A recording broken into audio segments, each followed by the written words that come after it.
Myself, Mrs. Adav UK, Associate Professor from Department of Zoology, Rayat Shikshan Sanstha's R.B. Narayan Rao Borawke College, Srirampur, District Ahmednagar.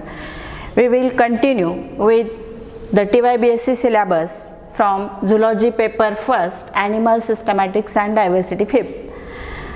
Phyla globosa. In today's lecture, we will discuss about the excretory system of Phyla globosa.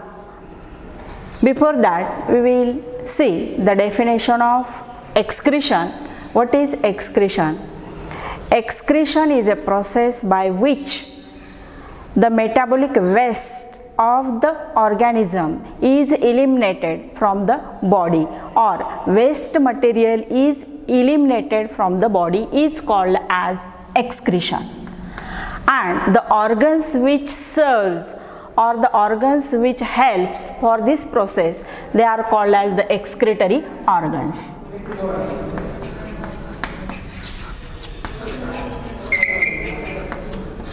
This is the definition. In Phyla globosa, excretory organ is called as renal organ. It is called as renal organ, or it is called as kidney. In Phyla globosa, renal organs are two, that is anterior renal chamber and posterior renal chamber, or the kidney having two chambers, anterior renal chamber which is small situated to the right side, and posterior renal chamber which is large situated to the left side. We will see it in detail. Anterior renal chamber. This anterior renal chamber, it is oval or somewhat ovoidal in structure. It is reddish in color. Reddish in color or red in color. This anterior renal chamber situated to the right side of the body. Animals right side of the body, this is the right side of the body. Suppose on this right side this anterior renal chamber is situated. This anterior renal chamber is situated in front of pericardium. Suppose this is the pericardium in which heart, auricle and ventricle enclosed. This is the auricle and this is the ventricle. Auricle and ventricle, that is the heart of the animal, is enclosed within the thin covering called as pericardium. In front of this pericardium,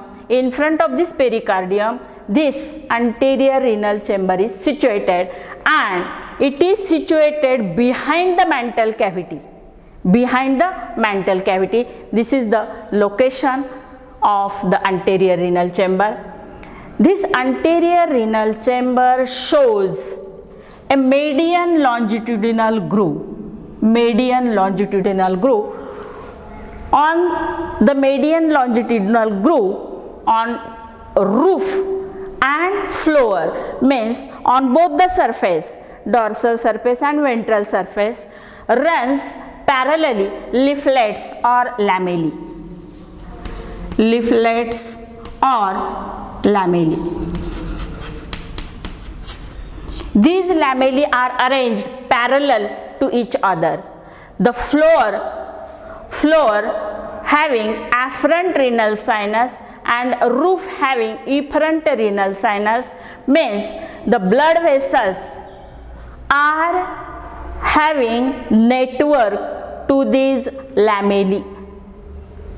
Leaflets or lamellae both are richly supplied from the dorsal surface and ventral surface, richly supplied with blood vessels. They are called as the efferent renal sinus to the roof and afferent renal sinus to the floor. Means anterior renal chamber is supplied with both the faces lamellae, and both the lamellae having renal veins which contains deoxygenated blood. This is the anterior renal chamber. We will see the second chamber, that is the posterior renal chamber. Compared to this posterior renal chamber is large. This is reddish in color. This is somewhat brownish in color. It is situated in right side. This anterior chamber situated to the right side, but this posterior renal chamber situated to the left side of the body. This posterior renal chamber is large and hook shaped. Both are having glandular, muscular and vascular wall which is thick.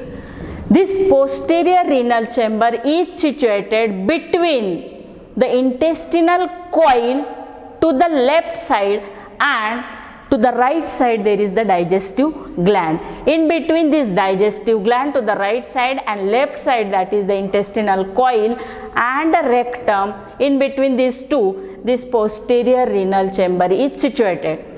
This posterior renal chamber is also having afferent and efferent renal veins which contains deoxygenated blood supply, that is the renal veins or richly supplied with blood vessels. This posterior renal chamber opens into anterior renal chamber by means of an aperture. That aperture is called as renopericardial aperture.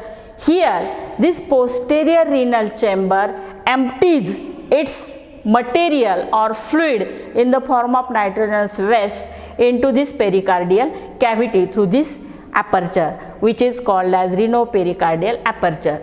This anterior renal chamber opens into right side by means of an aperture. That aperture is called as opening or aperture into mantle cavity or pallial cavity.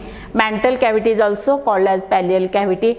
Means this anterior renal chamber opens into mantle cavity or pallial cavity by means of a aperture. Here single aperture is seen. This posterior renal chamber and anterior renal chamber both are richly supplied with blood vessels which contains deoxygenated blood, and from that blood metabolic waste or nitrogenous waste products are separated by both the chambers. From the blood, nitrogenous waste material or metabolic waste material will be separated from the blood. This is the main function. Means in physiology we have to see both the chambers which are richly supplied with blood vessels, and their main function is to excrete nitrogenous waste material or metabolic waste material from the blood, because they having lamellae. Both they having the lamellae. The roof of posterior renal chamber also supplied with afferent and efferent renal veins. Here both the surface, dorsal surface, that is the roof, and ventral surface, that is the floor, both are supplied with afferent and efferent renal veins, and hence both the chambers having blood vessels, and from the lamellae which are thin, vascular, they separate nitrogenous waste material or metabolic waste material from the blood and separate it and carry it towards this mantle cavity. First, this posterior renal chamber empty its fluid through this aperture into the pericardial cavity. One side it again opens into anterior renal chamber. Here anterior renal chamber by means of an aperture which opens into anterior renal chamber, and this flow, posterior renal chamber's flow, enters first into the anterior renal chamber. Anterior renal chamber opens through this aperture into the mantle cavity, and here in the right side, right nuchal lobe is present. Right nuchal lobe is present. Along with outgoing flow of water, this nitrogenous waste material is excreted outside. This nitrogenous waste material mostly contains ammonia, urea, uric acid or carbon dioxide.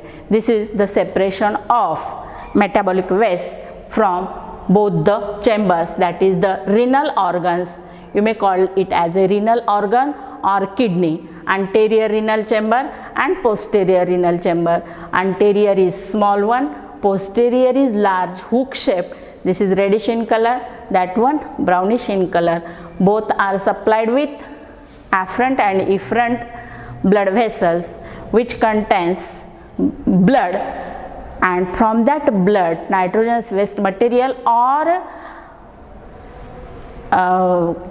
ammonia, uric acid, urea or metabolic waste can be separated from the blood and excreted it outside through these apertures into the mantle cavity or pallial cavity. And here on the right side there is the presence of right nuchal lobe or right pseudopipodium, through which this waste material goes outside, and along with that flow, outgoing flow of water, it can be excreted outside. This is the excretory system of pila globosa.